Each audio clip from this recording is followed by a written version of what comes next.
Australia में एक मुस्लिम senator ने बवाल मचा दिया है।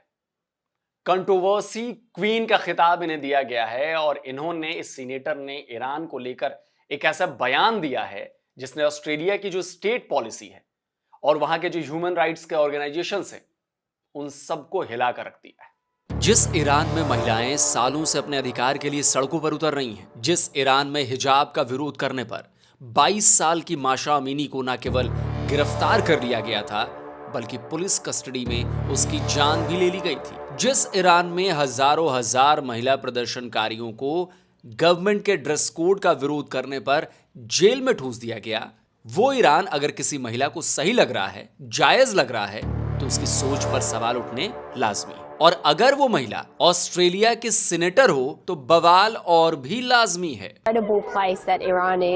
ये हैं वो ऑस्ट्रेलियन सीनेटर, नाम है फातिमा पेमैन। फातिमा 2022 में वेस्टर्न ऑस्ट्रेलिया से सीनेट में चुनी गई थी। वैसे फातिमा मूल रूप से ऑस्ट्रेलियन नहीं है।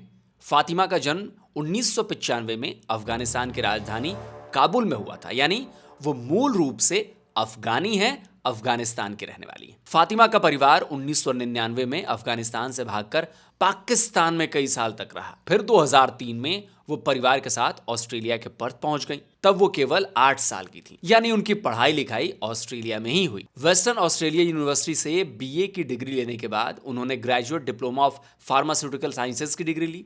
उन्होंने फार्मेसी असिस्टेंट, टेरीवाइट केमिस्ट और इलेक्ट्रॉल ऑफिसर तक की पढ़ाई की। पहली बार फातिमा ने ऑस्ट्रेलियन लेबर पार्टी के टिकट पर चुनाव जीता और सीनेटर बनी थी। यह साल था 2022।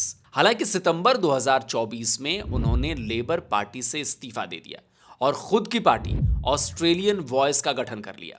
फातिमा ऑस्ट्रेलिया की पहली मुस्लिम महिला सीनेटर हैं जो हिजाब पहनकर सीनेट में आती हैं।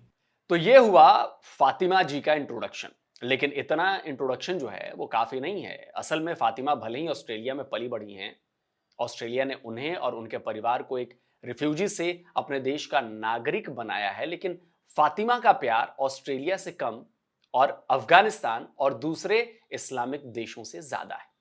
22 फरवरी को वेस्टर्न सिडनी यूनिवर्सिटी में ऑस ईरान यानी Australian United solidarity for Iran group के नाम से एक कार्यक्रम का आयोजन किया गया था। वैसे तो इस कम्युनिटी ग्रुप का दावा है कि वो ईरान में महिलाओं की आवाज को, उनकी लाइफ को और उनकी फ्रीडम को सपोर्ट करता है, लेकिन वेस्टर्न सिडनी यूनिवर्सिटी के इस प्रोग्राम में ठीक इसका उल्टा नजर आया।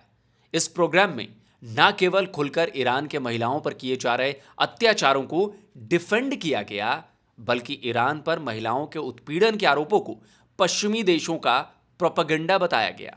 इस प्रोग्राम में ऑस्ट्रेलिया में रहने वाली कई मुस्लिम महिलाओं ने हिस्सा लिया था।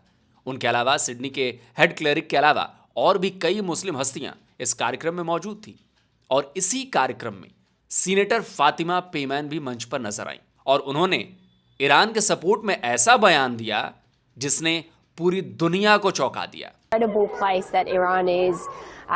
Allowing for women to participate in the workforce to ensure that they have a voice and their voices are heard, they're involved in the democratic process, realities that we're not privy to living here and listening to the propaganda that we receive from very single-sided organizations with a specific agenda.